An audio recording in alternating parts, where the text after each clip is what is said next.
তীব্র গরমের মধ্যে আমরা সবাই কিন্তু বৃষ্টি বা বাতাসের জন্য প্রার্থনা করছি, আল্লাহর কাছে বলছি যে আল্লাহ বৃষ্টি দাও, বাতাস দাও। কিন্তু এই হালকা একটু বাতাসের মধ্যে একটা পাখির বাসা ছিঁড়ে পড়ল। তাতে একটা পাখির পরিবার পুরাই তছনছ হয়ে গেল। যে পাখির বাসাটি দেখতে পাচ্ছেন, বাসাটির মধ্যে একটি বাচ্চা রয়েছে। কিছুক্ষণ আগে হালকা একটু বাতাস হয়েই বাসাটি ছিঁড়ে পড়ে যায় নিচে। পড়ে যাওয়ার পর এর মধ্যে যে পাখি ছিল, বড় পাখি, সেগুলো উড়ে চলে যায় এবং ভিতরে দুটি পাখি ছিল। একটি বাচ্চা এর ভিতরে থাকে, আরেকটি বাচ্চা মিসিং হয়েছে। এরপর সেই ছেঁড়া বাসাটিকে আমি এবং আমার ভাইপো, মানে ভাইয়ের ছেলে, আমরা দুজন এটিকে উদ্ধার করি। এই যে পাশে যে মাঠটি দেখতে পাচ্ছেন, এই মাঠের মধ্যে থেকেই উদ্ধার করে যেখানে যে গাছটিতে পাখির বাসাটি ঝুলানো ছিল সেখানেই বেঁধে দিই। কিন্তু বেঁধে দেওয়ার পরেও এই পাখির যে বাসার যে বড় পাখি, মানে মা পাখি এবং বাবা পাখি, তারা কিন্তু আর আসছে না, আশেপাশেই ঘুরছে। হয়তোবা তারা ভয় পাচ্ছে, তারা মনে করছে যে আমরা হয়তো ফাঁদ পেতেছি, এরকম কিছু হয়তোবা তারা ভাবতে পারে, যার কারণে সে পাখিগুলো আর পাখির বাসার মধ্যে আসছে না। পাখির যে বাচ্চাটি রয়েছে সেটির অবস্থা কিন্তু তেমন একটা ভালো না। খাবার না পেলে হয়তোবা এটিকে বাঁচানো সম্ভব হবে না।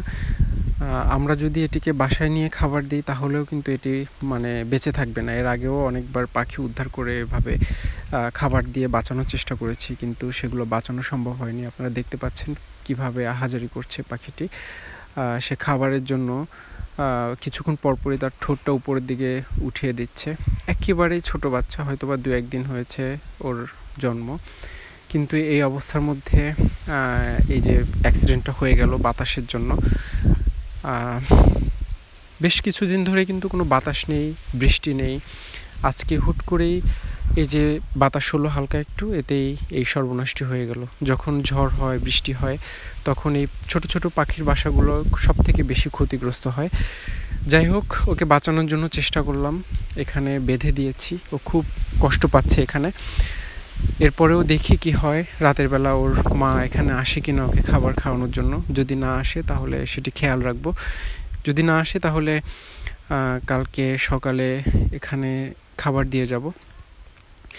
তো মনটা খুবই খারাপ হয়ে গেল। বৃষ্টি এবং বাতাসের জন্য প্রত্যাশা করে সেই বাতাস পেলাম, কিন্তু সেই বাতাসে একটি ক্ষতিও হয়ে গেল। এটার জন্য খারাপ লাগছে। দেখছেন অনেক বড় একটি গাছ, গাছের নিচের দিকে বাসাটা বেঁধেছিল। পাখিটি ভেবেছিল যে বাতাসে বাসার যাতে ক্ষতি না হয় সেজন্যই হয়তো বা নিচের দিকে বাসা বেঁধেছিল, কিন্তু তাতেও কোনো কাজ হলো না। তো যাই হোক, এ ধরনের যদি পাখির বাসা কোথাও দেখেন তাহলে সেগুলো একটু সেভ করার চেষ্টা করবেন। কোথাও পাখির বাচ্চা এরকম আক্রান্ত হলে সেগুলো আপনারা একটু খেয়াল রাখবেন।